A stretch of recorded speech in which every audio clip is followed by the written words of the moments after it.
my name is Belle Reid. I am a performer and a composer, and I make music with modular synthesizers, trumpets, and laptop computers. And today I'm going to be sharing some thoughts with you about how to put together your first Eurorack. Specifically, I'm going to be focusing on some ideas for how to put together a system for live performance, and some of the ways that I like to think about designing an instrument that can access a really wide variety of different sonic worlds while still being relatively compact and portable.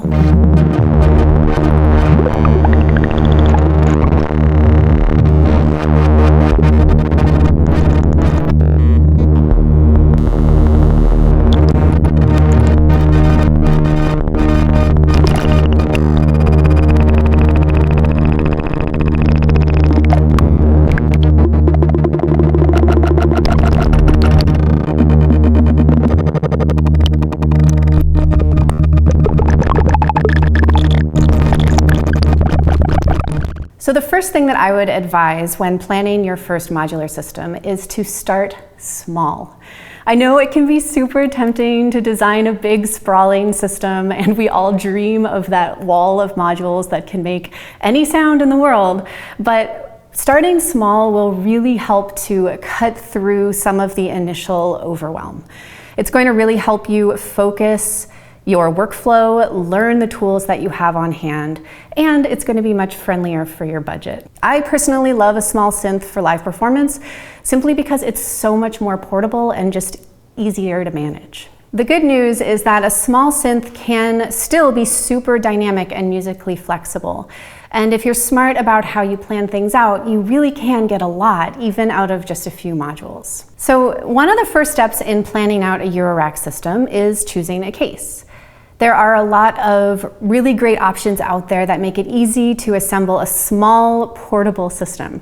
For example, here I'm using two 42 HP Frapp Tools Plus cases that are connected together, and a tip-top Uzus for power. But I also really like the IntelliGel palette cases or 4MS pods for small modular cases that you can really easily throw into a backpack. One thing to keep in mind with some of these small cases is that they can also be really shallow, which is awesome for portability, but it's always a good idea to double check the depth of any of the modules that you're interested in to make sure that they're actually going to fit into your case.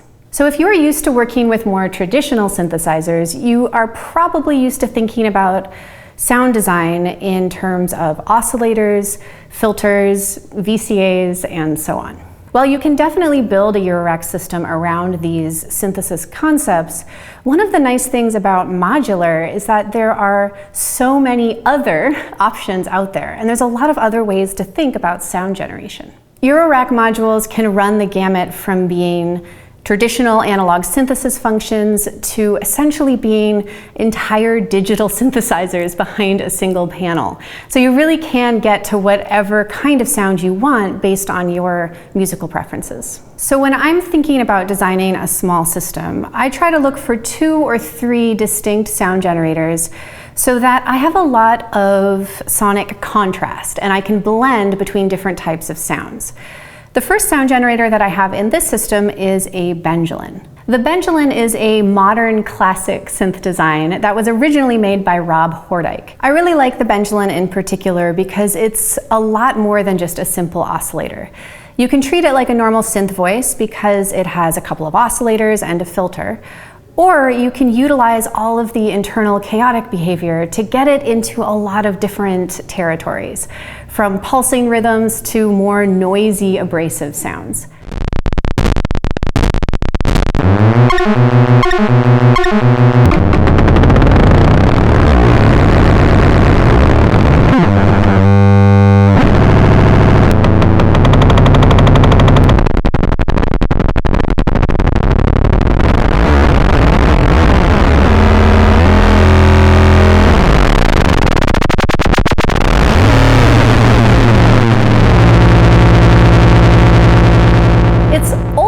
Little bit unpredictable, which in my opinion is a plus because it gives you an element of surprise and something to really react to during live performance. The second main sound generator that I have here is the Make Noise Morphagene, which is a granular sampler.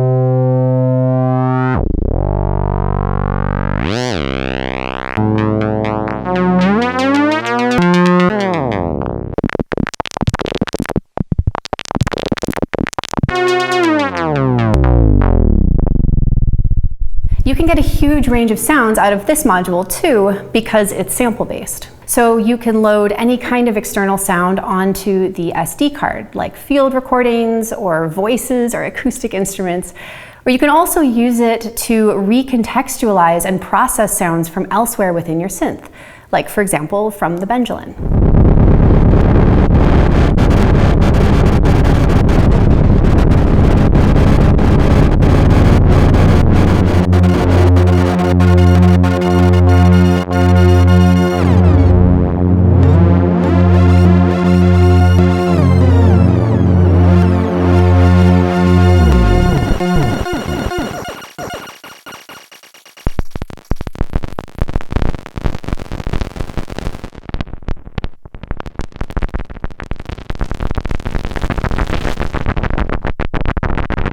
The other part of my audio path is the Bastel filter Icarie. This is a fun stereo filter that can seamlessly transition between high pass and low pass behavior. It's also super resonant and has a lot of gain on the input. So it can range from being really smooth to being really aggressive and acidic.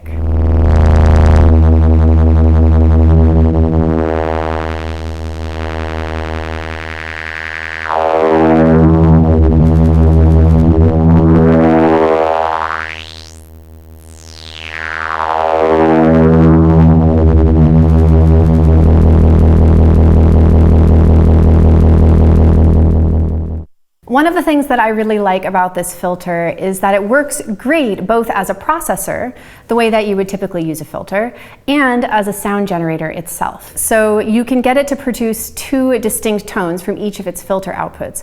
Or alternatively, you can ping it using gates or clock signals at high resonance settings in order to get a more percussive sound.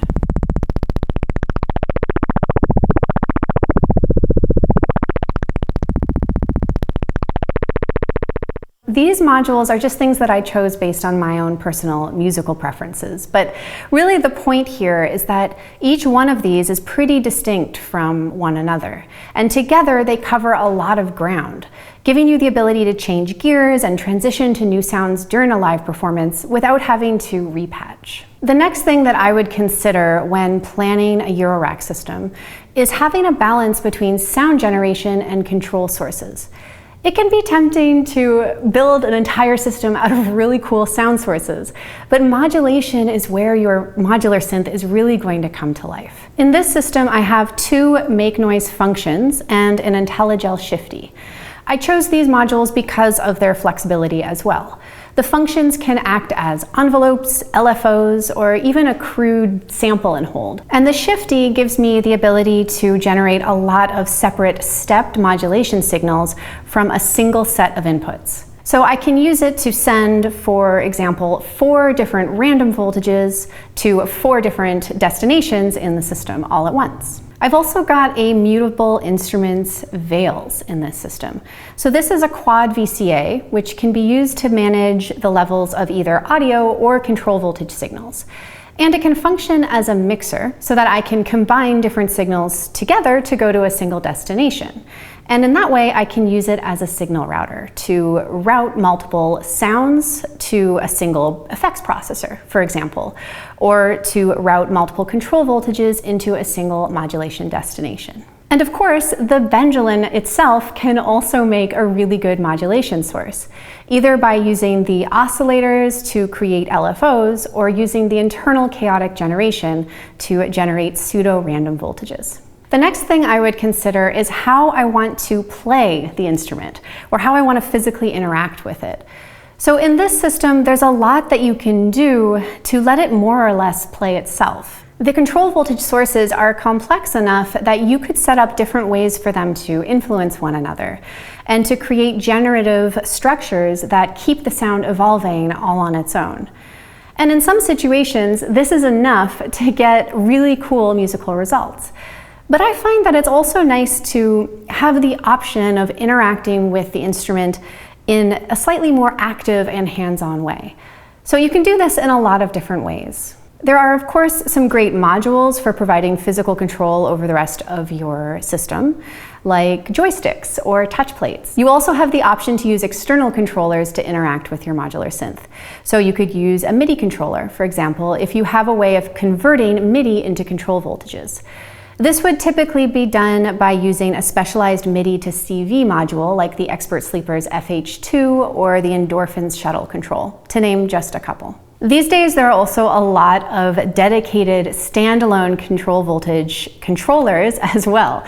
For instance, I'm using the Make Noise Zero control. The Zero control is a combination touch plate-based keyboard and analog sequencer. Despite the fact that it's fairly simple on the surface, you have a lot of options for how to manipulate a sequence as it plays out, either by pressing touch plates or turning knobs while it's already in motion.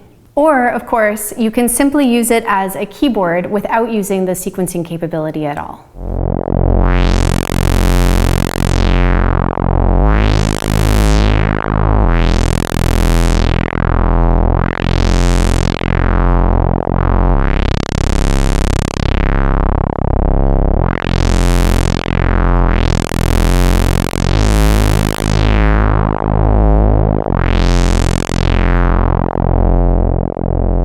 Alright, so all of these ideas are important things to consider when planning out your first modular system. To recap, it's important to start small so that you don't get too overwhelmed and so that you can really spend time getting to know your modules deeply.